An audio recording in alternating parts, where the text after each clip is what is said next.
Hey guys, so the first thing that you have to do is gather your references.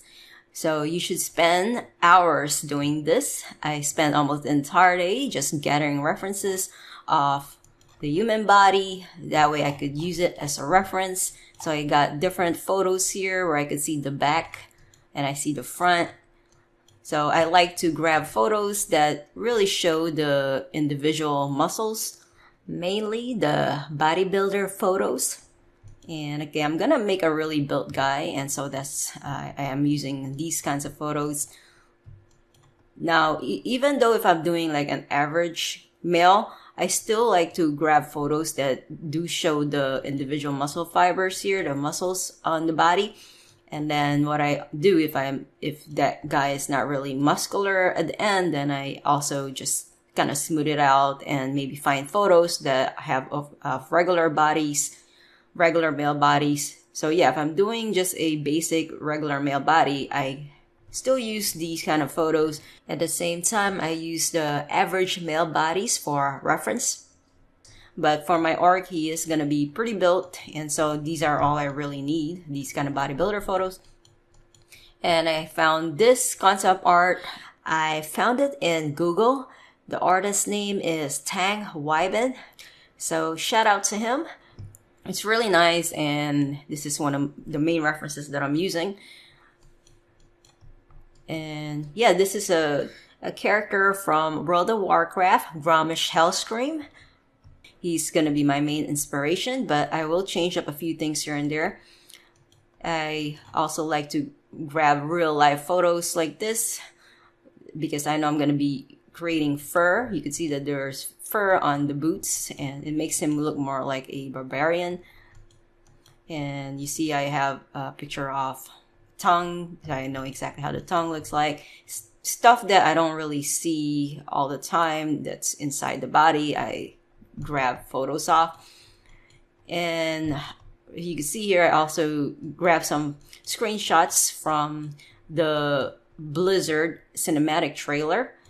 I found it in YouTube and I'm using it as inspiration, and got some concept art here. You can see that every different concept arts here of Grommash Hellscream, the artist interpreted them slightly different. And I also want to kind of add my own style to this as I'm creating my Grommash Hellscream, my orc. And I also have like a photo here that I found. It's from one of my favorite artists. His name is Frank Zeng. I think this will be a good reference for doing the pores on our character's skin. And here I have a photo of metal because I am going to be creating metal-like materials later. And this right here, I found some more orc photos, and I think it's pretty nice. I just kind of like the sculpt and how he added the scars here. Yeah, it's good to kind of look at these different artists' work. That way you could be inspired by the sculpture or the way they made it. You don't necessarily have to copy, but just kind of use it as inspiration. And yeah, this is really nice because you could see different types of layering going on. And this is the reason why I wanted to create this video, this course, because I want to show you guys how to create layers of clothing on top of each other. Kind of like what you see, you have like the cloth, and then you have like the belt on top, and then you have a shoe, and then you have an armor on top. And I also have a photo here of the guy who played Thanos, and I like to use this reference for the eyes of the orc because I am going for more of the realistic feel. So if you want more of a realistic character, then it makes sense to grab some photos that are that derive from the real world. Okay, so those are just like the main photos that I'm going to be using. And this here, I am using PureRef to gather my references. You guys go to pureref.com. You could download this for free. Just click on the download button. And what's good about this is you're able to speed up your process in organizing and looking at your references. If you guys look here, all you have to do after you download it is you drag all your photos on the application, and you could organize them. That will make it easier for you to find the references.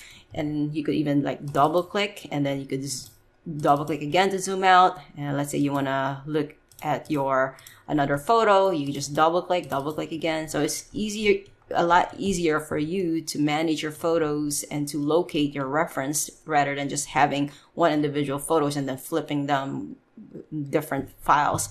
So yeah, it's good to just accumulate them here. And then you could even like rotate the photo. You could hold control, and then you could click and drag as you hold control to rotate the photo. You could flip it by holding Shift and Alt on your keyboard. All right.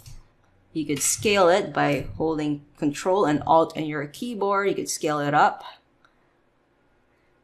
You could scroll your mouse to zoom in, zoom out. Hold the middle mouse button to pan to the left, pan to the right. So yeah, I really recommend that you guys download this application that will allow you to easily access your references and speed up your workflow. And spend some time to look for some photos that will help you out in your journey on creating an org character. And I'll see you guys in the next video.